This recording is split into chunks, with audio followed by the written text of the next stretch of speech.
Redditors with terrible neighbors. What's the worst thing they've done to you? Thankfully I'm no longer neighbors with these people.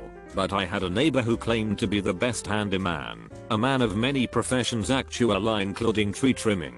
Cut down several big trees, 40 plus feet tall, in his yard one day, just totally out of the blue. One nearly crushed part of his house. But that didn't stop him from cutting down another, larger tree that was close to the property line. Tree falls into our yard and pulls the power lines from our house, ripping a huge hole in our siding and shattering a couple windows. Took months for him to finally come forward and admit fault and pay for the damages. Police and lawyers involved, but the dude had a grudge. Since then, would always act nasty to us, threw his dog's poop over to our yard, ran his obnoxiously loud hillbilly truck into the late hours of the night when we were trying to sleep, just doing a bunch of annoying and aggressive, but not illegal, stuff to get back at us for something he did. Mind you, my dad finally threatened to sue him for disturbing the peace and harassing his family. After months of suffering through his annoying tantrum, he finally put his house up for sale and moved. A wonderful family with a couple nice kids live there now.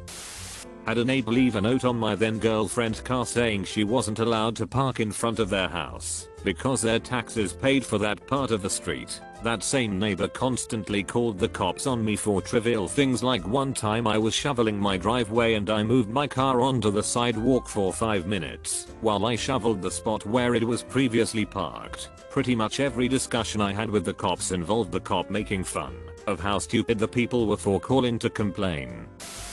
He cornered my wife in a corner of the garage preventing her escape. He explained how he would protect her and showed her his gun in his waistband. He pulled out a knife and showcased his military training on how to kill a man. Finally he expressed his love for her and how he fantasizes about sneaking into our bedroom to give her oral. He told her he was really good at giving it and asked her to kiss him. Apparently none of these actions are a crime in Florida.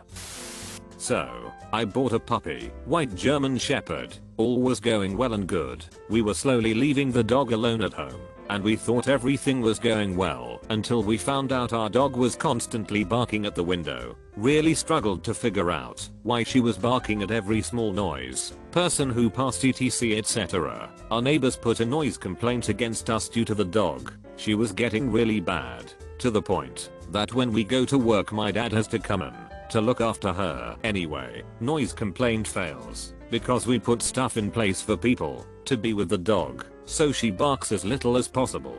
Turns out, the neighbor who complained to us and put the complaint in spent the first 12 months of us having the dog walking past our window and bashing on it, so the dog would go crazy. Our neighbors across the street caught him on camera doing it. A neighbor from the other side about 4 doors down saw him do it. Dogs still have separation anxiety now, and she's nearly 4. We are not sure how to help her while we are at work without her barking the entire street down. But yeah, people are evil. I had a weird old creep for a neighbor who would spend his time washing his car in front of his house. One day we had workers over doing building work on the house. After a few days they informed us that the old creep would hide behind the fence and spend the afternoon abusing them and throwing racist comments. My dad discreetly crept back to catch him doing it and gave him the fright and humiliation of his life. Next day he started mowing the lawn at night with a flashlight and testing his fire alarm in the middle of the night. The police was called to deal with him. Out of college, I lived in a house with 2 other roommates. 2 of us had cars, and 1 guy took the bus. This older woman who lived 2 houses down was constantly berating us for parking in front of her house and threatening to call the cops. Thing is, we never parked in front of her house. We had a garage where my roommate and I would park our cars. I lost count of how many times we explained to her that none of the cars in front of her house were ours. But I swear it was that old lady logic of young people are troublemakers. Finally, she came to our door one night and my roommate just lost it at her. He told her if she came by again complaining about something that wasn't her fault, that he'd call the cops himself and let them sort it out. She immediately played the "I'm just an old lady, why would you do that to me" card, but we were done. He reiterated that again. He would call the cops if she ever came to our house again. She never bothered us again the rest of the time we lived there. I understand you're frustrated about people parking in front of your house, but maybe, just maybe, watch who gets out of the cars instead of just instantly assuming it was us. My neighbors across the street are fine, but they will sometimes have people come by to pick them up. Now, if you drive up to a person's house, how might you inform them that you are there? Maybe you text them, or call them. If you don't have a cell phone, you might get out of your car and ring their doorbell. That's not what this person does, though. He drives up, stops his car, and honks his horn repeatedly. Then he waits a few seconds. Then he honks his horn a bunch of times again. This repeats until the person he's picking up comes out of my neighbor's house. This happens during the day and night as well. We've had them honking like crazy at 11 PM while my boys were trying to sleep before going to school the next day. It's just a total lack of basic human decency and consideration for others.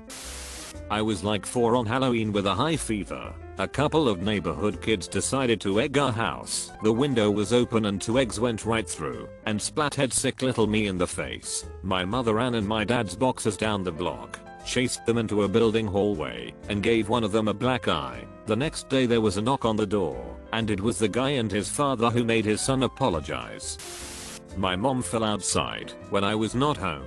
When I used to live with her, our neighbors on all sides saw her on the ground, struggling to stand by holding onto the car door handle. It was hours before I got home and was able to help her up. She is very light and easy to help up. She told me how many people just parked in their driveway, stared for a minute, and walked in their homes. Not our neighbors, but my grandma's. She lives a few blocks away from my parents. When my uncle killed himself, my grandma was the one who found his body. She had obviously held him, tried to see if he would move/wake. He was cold by the time she had found him. He lived with her, shot himself directly in the heart, and muffled it with a pillow, so she hadn't heard anything. She checked on him when he didn't come down for breakfast. Anyways, the neighbor's part, she was in such a shock that she forgot how to use the telephone and went outside, knocking frantically on everyone's door from her house to my parents' blocks away. No one opened the door for her. People would peer out and just not open the door. It wouldn't have helped him, but it may have saved her some heartache. So yeah, I have some real anger towards the people in our neighborhood. For background, our house is at the top of a hill. From our backyard, there is a steep slope that goes down into the backyard of this neighbor's house. The slope is part of their property. There's a boundary fence dividing our yards between our yard and the sloped area. My grandma grows climbing plants like gourds and squash. These plants climb on the boundary fence. They're also removed yearly, so they don't get too big. My terrible neighbor occasionally climbs all the way up this steep, rocky slope to the boundary fence to pluck vegetables that grow on the fence. We've repeatedly told them to stop. Also, our dog sometimes sees them when they do that and, obviously, barks at them. They threatened to call animal control to take our dog barking from inside our own yard, even though they had to climb this steep, barren, 50-foot slope to get to the top and reach an arm through the boundary fence. By the way, they didn't pay a penny for maintaining or replacing the boundary fence. Every time we redid the fence, we paid 100%. *HOLE neighbor also once hired a gardener to remove all vegetation from that boundary fence, saying it interfered with their view. View? What view? The view through our windows and directly into our house. There's no other view from that angle. They piss me off so much every time they climb the damn slope. I hope they take a wrong step and tumble all the way back down. Literally nothing but weeds grow on the slope. Their only purpose of coming all the way up this massive, steep slope to our fence is to mess with our plants. To paint the picture, I live in an apartment complex. My next door neighbors constantly harass and threaten me and my partner every time we leave our apartment. They don't have jobs and are home 24/7 living off of disability and welfare. They are also in their 30s, so they are not elderly folks. Every time we open our door to leave, a few seconds later they will come out and try to catch us to make snarky comments like "I hope we keep you awake at night," not too sure what that means, or threats like "you better watch yourself, because one day I'm going to get you." We are confident that they sit by the door because sometimes we open our door and close it to simulate us leaving. and we've heard them come out right after. Why? Because I accidentally parked in the wrong parking spot when I was coming home late one night and couldn't see the numbers. The parking spot isn't even theirs. It is owned by the neighbors above us. They got word from those neighbors about it, and since then on they made a pact to make us miserable.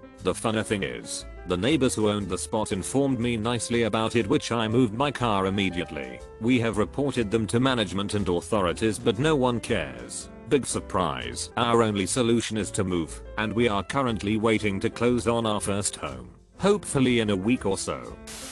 They constantly use my driveway to get into their front yard, despite them having their own driveway. I have tire marks on my yard where mine meets theirs. One day I was backing out of my driveway when one of them literally speeds into my driveway and onto their yard and very narrowly missed my back end. I wasn't even out to the street yet and they were speeding. I put my car in park and marched over to ask them what the hell was their problem, but the dude Usain bolted out of his car and into his house and refused to answer the door. No matter who is home, they won't answer the door. So when I get my tax refund, I'm blocking my part of the yard with pretty little planters that will be concreted in. I've always wanted to start a flower garden. So a little story: in 2009 my grandparents were selling the house next to ours that they used to live in. It was bought by a somewhat elderly couple who were still working though. They appeared super nice. My sister and I were kids then.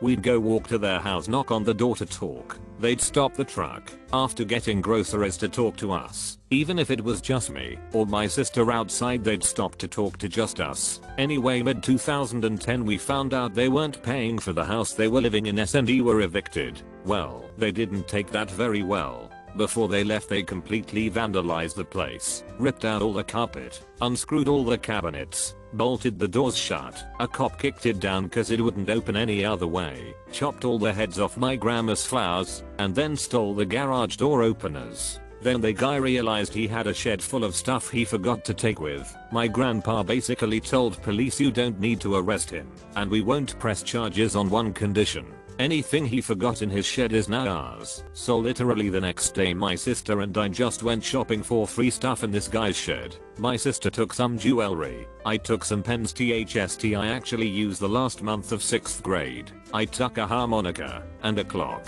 And my little brother took a Green Bay Packers baseball cap.